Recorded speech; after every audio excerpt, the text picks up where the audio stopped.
Yo, what's going on, guys? Welcome back to another Borderlands 3 video. So recently, a lot of people have been asking me for a non-DLC Zane build. So I'm actually going to be posting my next two videos covering non-DLC builds. The first one is going to be a Maliwan Takedown build that I think is very strong and will get you through the takedown, will get you through Slaughter Shaft. This is basically a mobbing build. The next video I'm going to be posting will be for bossing. So if you're running around farming bosses, then the next video is the one you want. But to get through the takedown, to get through Slaughter Shaft, mobbing throughout the game, while still being able to run pretty fast through different areas, that's today's video. So let's honestly get straight into it. Real quick though, I just wanted to say I stream a lot of this stuff over on twitch.tv/thickfillet_. If you want to see me come up with builds, or if you just want to collect red chests while I farm them, come follow me over on twitch.tv/thickfillet_. So now let's really get into the video. Now let's just hop into the game and go into the skill trees. Now this is a calm, cool, and collected build. The difference between this build and a lot of past calm, cool, collected builds is the class mod we're actually using this time, which I will show you guys in a second, but I definitely believe it is the best option for this build. Basically, we're just taking the usual suspects: ready for action, brain freeze, confident competence, getting all the way into calm, cool, collected. Don't forget, I always take ready for action because of the Guardian rank skill topped off. Ultimately, this skill gives you not only consistency with calm, cool, and collected by helping your shields recharge faster, but it actually leads to greater action skill cooldown rates. And yeah, now let's move on into our Hitman tree. So basically, we wanted to get to Death Follows Close. We are actually going to be focusing on violent momentum in this build. And violent speed. We got a couple points in salvation. Now this is all the lifesteal in this build. We do have Donnybrook and we do have Rise to the Occasion. So we do have a good amount of health regen, and we're going to be getting a ton of kills in this build. You guys are going to see. And pretty much, yeah, I just also wanted to stick a couple points into Cool Hand. That's why we're only going 2 points here. We actually spent a lot of points into the red tree.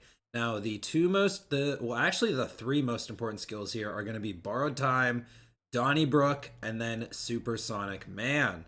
So what this allows us to do is this gives us very strong base damage when our kill skills aren't up. Supersonic Man is going to be great for that. This will honestly lead us straight into the class mod we're using. Now, more points in Synchronicity is good. If you really don't want Praemunitus, then you can put it into Synchronicity, but the thing is, the guns that I'm going to recommend to use are pretty good with Praemunitus, so I actually recommend this skill in this build. Now let's get into the gear. First, we're going to talk about the class mod we're using. Now, you can use an antifreeze, you can use an infiltrator, but I just wanted to show you guys that you can use a purple class mod. We are basically just looking for points into violent momentum. As many points into violent momentum as possible. And then if you guys watch my videos, you hear me say this every single time. We are looking for weapon specific bonuses. So in this build and the guns I'm going to recommend, I'm actually only using SMGs. So literally, if you get a class mod with 4 points in violent momentum and SMG damage, then you can get the same results that I am. We do use an icebreaker. I also keep a snowdrift on us for the Wotan fight. The icebreaker is definitely the best artifact for this build for mobbing. The bonus cryo efficiency with our chaining weapons freezes very well. Now our primary weapon is going to be the redistributor. This is the best mobbing gun for Zane in the entire game, and does not require a DLC. So I recommend you guys kill Wotan and pick this up. Now, if you can't kill Wotan and get the redistributor, then you're going to want to go with the Brainstormer. Make sure you get Sentinel Cryo. You can farm this from Katagawa Ball. Katagawa Ball. Next, we are actually using 2 Hyper Focus. Now, you want a Shock one with Sentinel Cryo and a Corrosive one with Sentinel Cryo. And these 3 weapons are pretty much the only weapons I use throughout the entire takedown. I also use a corrosive cutsman for Wotan because I was messing around with the hyperfocus a lot, but the cutsman definitely does the most damage to Wotan. I do have to say that. You could run these 4 weapons for the entire takedown. That's what I've been doing in all the clips I'm showing you guys. And yeah.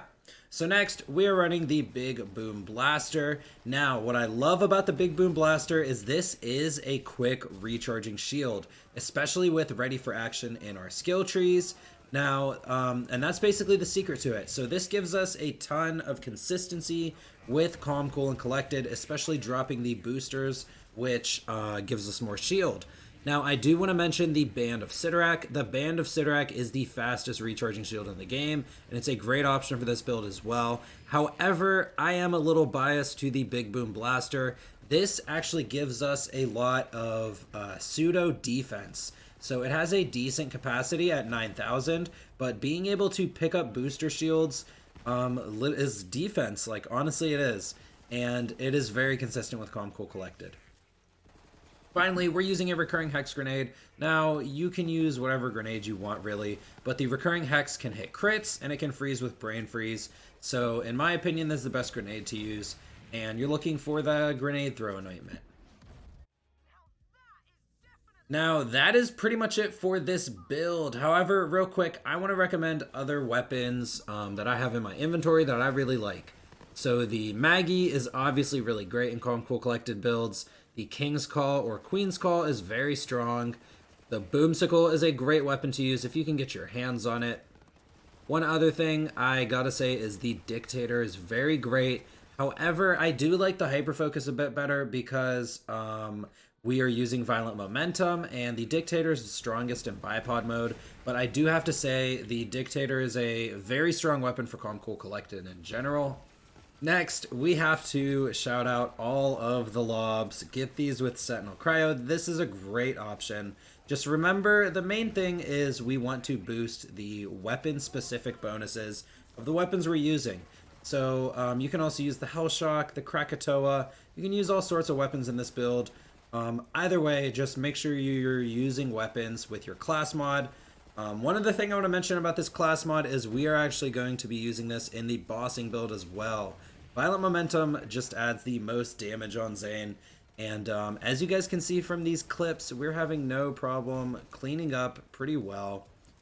Anyways, that's pretty much it for this build and this video. Like I said, tomorrow or possibly later today, I will be posting a non-DLC bossing build. In my opinion, if you don't have the DLC, you just want to respec when you're mobbing and then respec when you're bossing, because Calm, Cool, Collected is the best for mobbing, and Seein Red in the base game is the best for bossing. And yeah, it's pretty much that simple in my opinion. Seein Red and Calm, Cool, Collected is not actually a combo, so I like to split it up and, like I said, respec. Anyways, guys, there should be a Wotan kill in this build playing out right now, so I'm going to let that play out.